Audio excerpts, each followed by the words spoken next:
À la maison de la falaise, Finn dit, leur petit garçon arrive, après la rupture des os de Steffi. Finn appelle la sage-femme à venir et Steffi lui assure qu'elle veut toujours un accouchement à domicile. Entre lui et la sage-femme, elle sait qu'elle est entre de bonnes mains. Alors que Steffi tient en équilibre sur un ballon, Finn s'occupe de tous ses besoins. La sage-femme arrivée obtient la confirmation qu'elle planifie toujours un accouchement dans l'eau et se penche sur l'expérience de l'accouchement. Finn regarde Steffi se balancer sur une balle et respirer à travers une autre contraction. Il est en admiration devant elle, alors que la piscine se prépare. Steffi a le sentiment que cette grossesse progresse plus vite que la première. Elle et Finn dansent lentement et se balancent ensemble et il est bientôt temps pour elle de se mettre à l'eau. Finn lui embrasse la tête.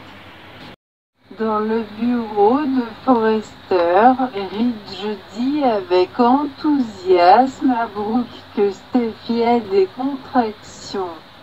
La conversation tourne autour du renouvellement des vœux d'Eric. Ni l'un ni l'autre n'y tient. Ridge doit aller montrer son soutien à son père, d'autant plus qu'ils ne sont pas allés au mariage. Brooke se moque de regarder Quinn effectuer la RCR sur son mariage. Au bureau d'études, Carter souhaite un bon vol à Zoé par téléphone et déconnecte à l'entrée de Paris.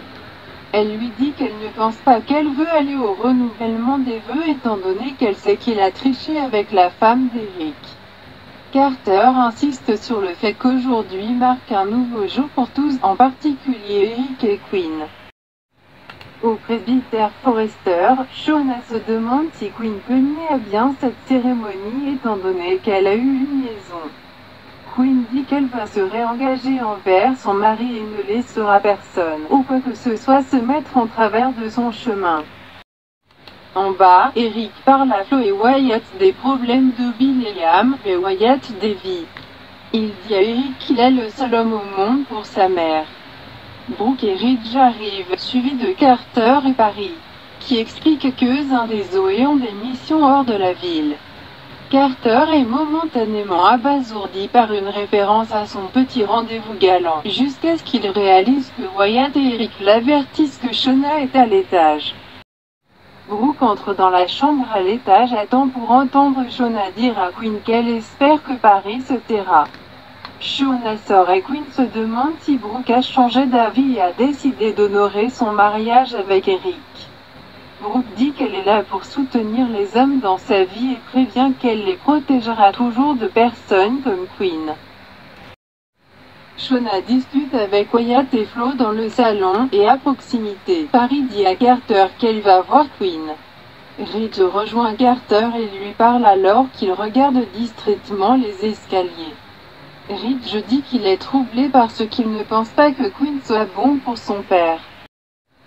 À l'étage, Paris écoute Quinn et Brooke s'entraîner verbalement. Quinn lui dit qu'il est temps de partir. Brooke se dispute mais finit par prier pour Eric. Il va en avoir besoin.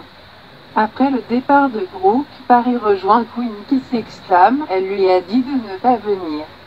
Paris n'est toujours pas sûr qu'elle puisse être là compte tenu de sa liaison avec Carter. Dans le salon, Shauna, Eric et Wyatt se demandent ce qui retient Quinn et où Brooke est arrivée. Dans la chambre, Quinn avertit Paris de ne pas se moquer d'elle, elle ne sait rien de ce qu'elle a vécu dans son mariage. La vie est désordonnée. Les gens font des erreurs mais ils apprennent et grandissent. Brooke réapparaît et écoute de l'autre côté de la porte alors que Quinn jure de ruiner la vie de Paris si elle dit un mot à quelqu'un.